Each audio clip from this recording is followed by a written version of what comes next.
This video contains the solutions for a few problems from Chapter 9, numbers 55, 57, and 68. So let's get started. Number 55, what do we have? We have a 5 kilogram block with a speed of 3 meters per second, collides with a 10 kilogram block that's moving in the same direction at 2 meters per second. So it's like chasing that one. And after the collision, these are like the initial values here. The final values, don't know that one.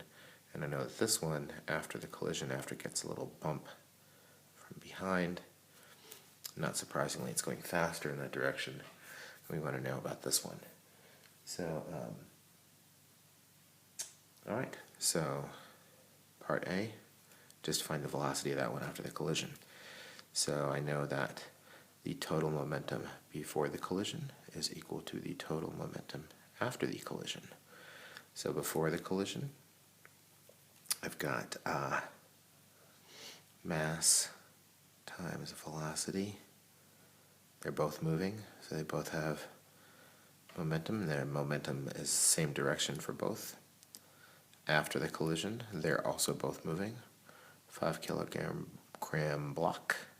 I don't know how fast that's going, but I do know that this one has a velocity of 2.5. So let's see, 15 and 30 minus 25. That looks like it's just going to be 1. And it turned out to be positive, so that's also to the right. Right?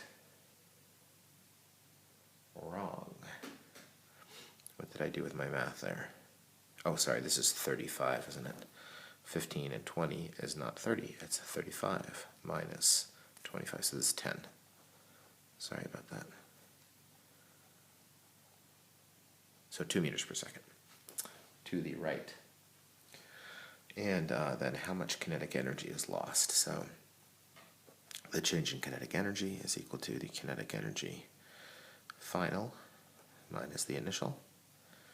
Final kinetic energy is, let's see, of the two blocks. The 5 kilogram block, sorry, I forgot my 1/2 there, 1/2 mv squared, and 1/2 mv, oh dear, that's the 2.5, isn't it? Sorry about that mess there. All right, just make sure you understand what's going on there. That is the total final kinetic energy of the 5 kilogram block after the collision, and the kinetic energy of the 10 kilogram block after the collision. So we have now found out that that's what that is, right? That was our answer for part A. And then minus the initial kinetic energy, total, and they started out like this, right? And this looks like nice enough numbers, so we might get away with no calculator. 4, half of that, so that's 10 plus, oh dear, 2.5 times 6.25, 12.5, I think, minus, no, this is getting worse all the time, isn't it? 22.5, I think that is, plus, oh, that's better, 20. So let's see how we did here. That's 22.5 minus 42.5. So it looks like we lost 20 joules. And check, no, that's not right, is it? My goodness, it's not even close.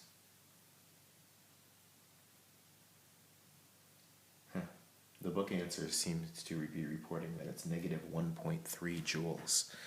So I better try that again.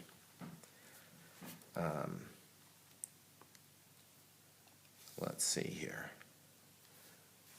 Make sure I'm answering the right question. By how much does the total kinetic energy of the system of the two blocks change because of the collision?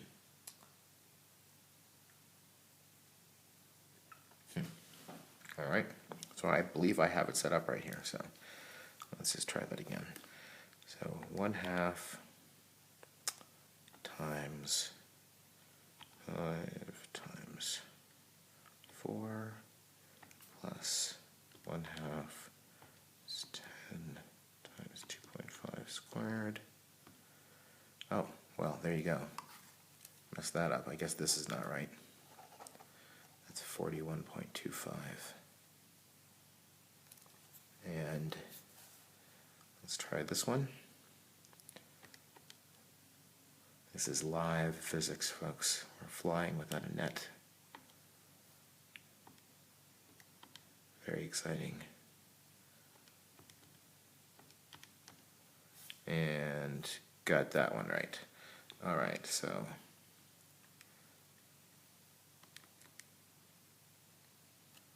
when we correct our error here, oh dear, I'm not even going to show you what I just did with my calculator.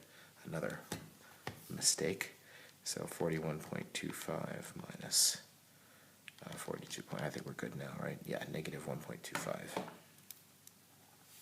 Sorry about that. I'm sure you have better things to do than watch me try to do math unsuccessfully without a calculator.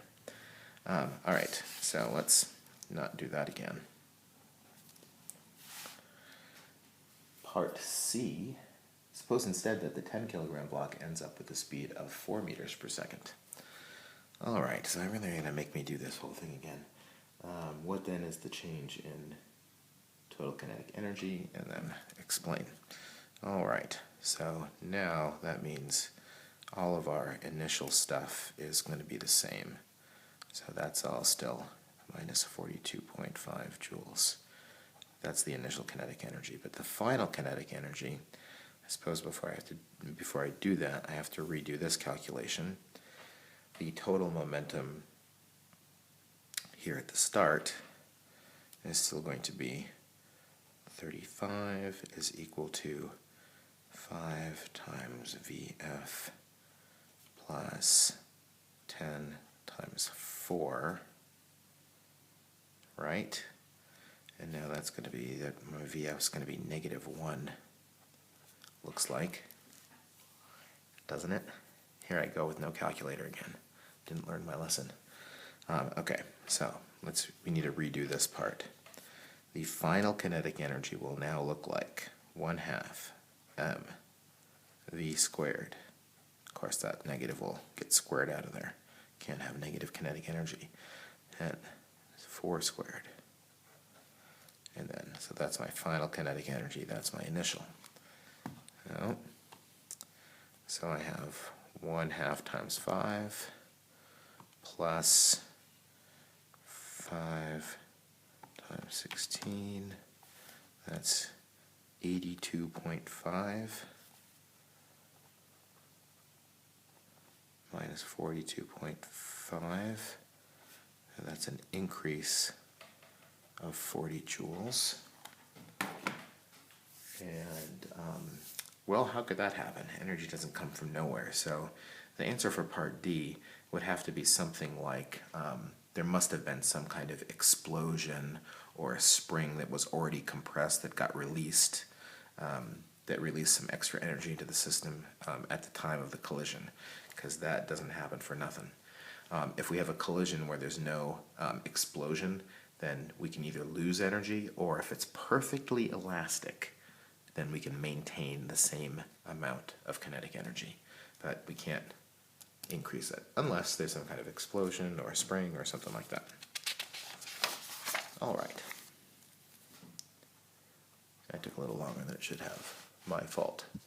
57, I believe, is our next one, right? So in a strange twist of events, we have here a projectile that is fired back into the spring gun here, and This has a mass of 0.06 kilograms, and the spring gun itself has a mass of 0.24 kilograms, and we're all frictionless. We're ignoring any loss of energy due to friction, and the velocity of this thing coming in is 22 meters per second. And the ball sticks in the barrel at the point of maximum compression of the spring. And this is initially stationary. So to find part A, what's the speed of the two after the collision? So sum of all momentum before is equal to sum of all momentum after. So let's see what we have before. Before we just have, I'm going to go ahead and take that to be the positive direction because it's the direction everything's moving in. So I only have this moving, 0.06 times 22. And afterwards, I only have the two things stuck together, moving, times whatever final velocity they have. So, let's see what we get there. Looks like we have 6 times 22 divided by 0.3, 4.4 meters per second. That's part A. Part B, what fraction of the initial kinetic energy of the ball is stored in the spring? Well, there are no non-conservative forces acting here. There's just the spring stopping the ball. So that means if there is energy lost, then it must be stored in the spring. So let's just do that. Energy loss, game, final minus initial. Final kinetic energy is 1/2 m, that's the ball and the spring gun stuck together, v squared, minus the initial kinetic energy of just the ball, 6 times 22 squared. So let's see what we get here. 0.5 times 0.3 times 4.4 squared minus 0.5 times 0.06 squared. So it looks like we lost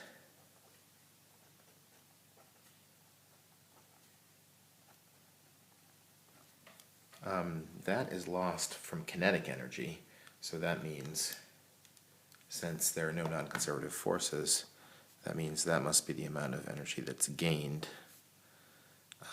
by the spring. That's where it went. And they were careful to tell us in the problem that there was no energy lost to friction as the ball entered and that the surface is frictionless. So if it's lost to kinetic energy, then it's gained by the spring. So now we want to know what fraction of the starting energy, is that right? So the initial kinetic energy. Well, the initial kinetic energy, I should be able to grab that. I'll just re-enter it. 0.5 times 6 times 22 squared. That's the initial kinetic energy is 14.5 joules. So the fraction that's now in the spring is this much out of that. So 11.6 out of 14.5, like 80% in the spring.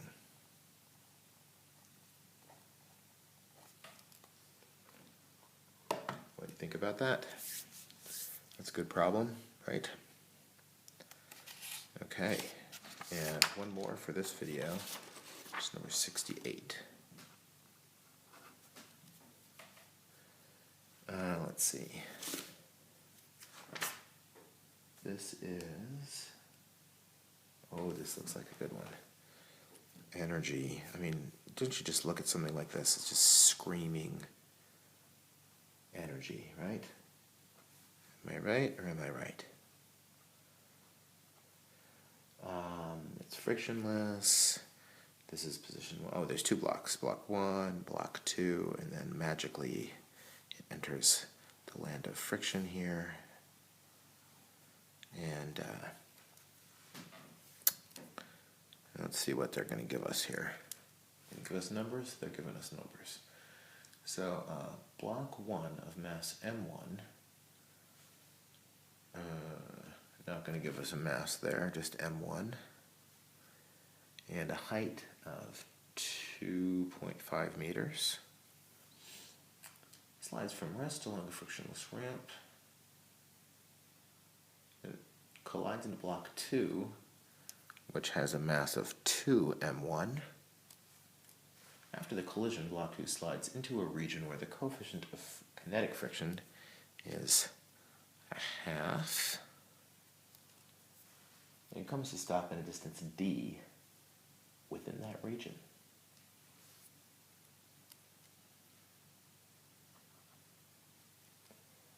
And they want to know, what's the value of the distance d if the collision is elastic and completely inelastic? So if it's elastic, then that means that momentum and kinetic energy are both conserved. So that's a little trickier to do, and I just got to do that first. So first of all, what's the velocity of this when it gets to there? That's an energy problem, and we've seen this would be in mgh. Yeah, I shouldn't skip writing this down. That's what's happening with this block here. So we've seen this before, and you'll see it again, that the velocity, when we have the pure transfer from gravitational potential to kinetic, that the velocity is going to be square root of 2gh. So in this case, we have the square root of 2g. Can you see that? Yeah, you can see better than I can. H is 7. All right, so that's our velocity there. Now, I know here that momentum is conserved. At the start, we have only the first block, m1 times 7 is equal to, afterwards, I have m1 times, I'm going to call that v1, plus 2m1 times v2. Right? Now you notice that there's definitely too many variables for us here. We do the m's are going to cancel out, so I could simplify that to 1 plus 2. I could simplify it to that, but I still have two variables. But it's elastic, so I also know that the kinetic energy is conserved. So let's see. Initially, I have 1/2 m1 times its velocity, which we just determined, squared.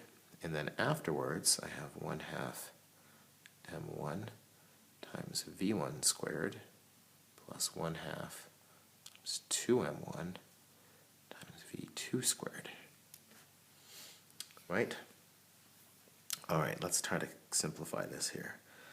Let's cancel out all of the 1/2s and cancel out all the m1s and see where we get to here.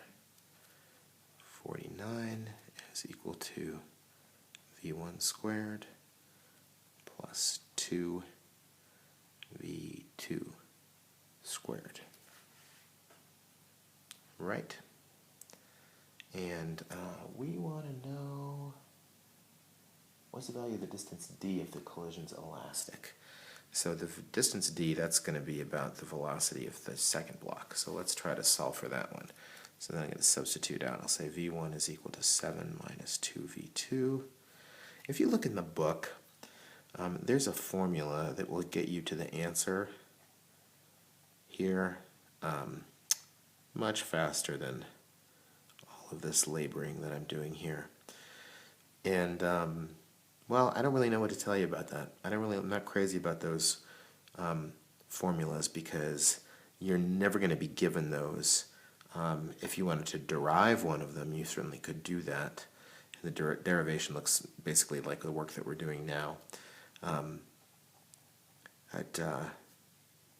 You can't just drop them on me anyway.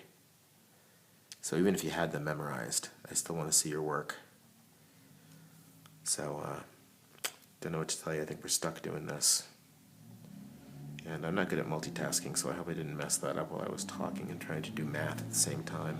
That doesn't often work out very well. Well, let's see what happens. So it looks like in the end we have 6v2 squared minus 28v2. So v2 is going to be equal to 28 over 6. 4.7.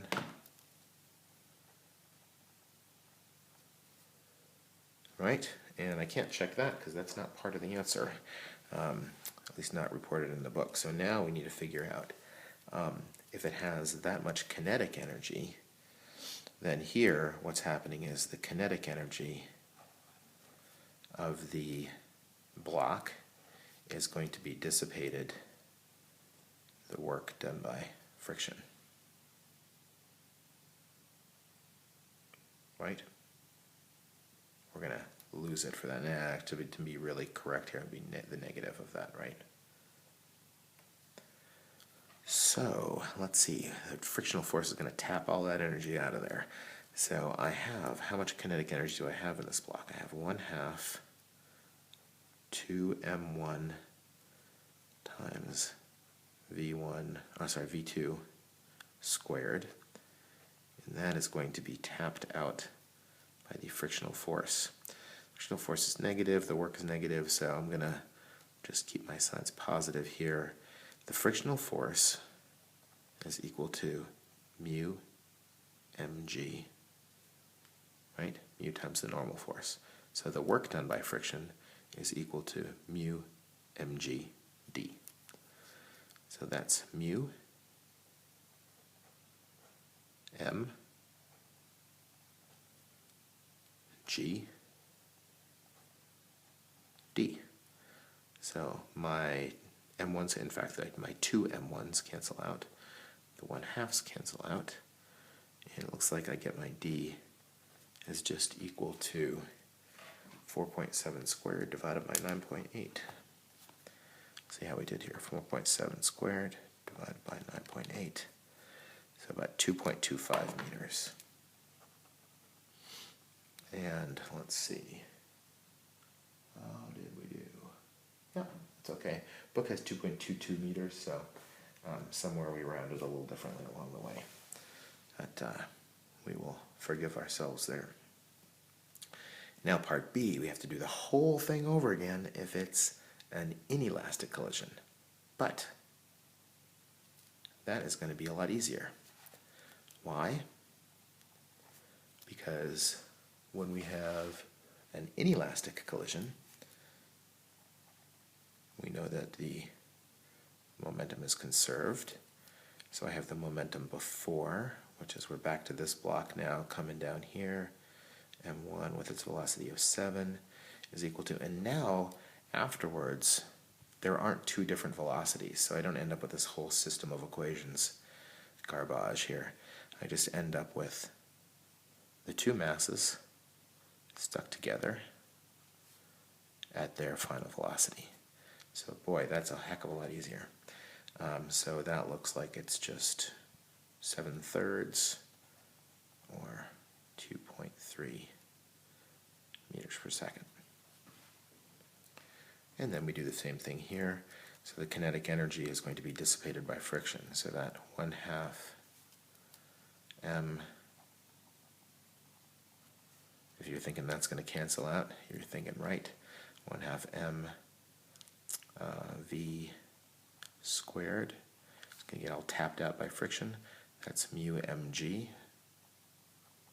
That's the frictional force times d. The work done by a constant force, just force times distance. All right, so let's see here. 1/2 cancel, cancel. So this time I have 2.3 squared divided by 9.8.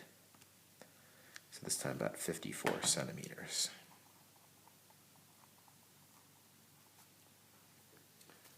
And yeah, book has about 56.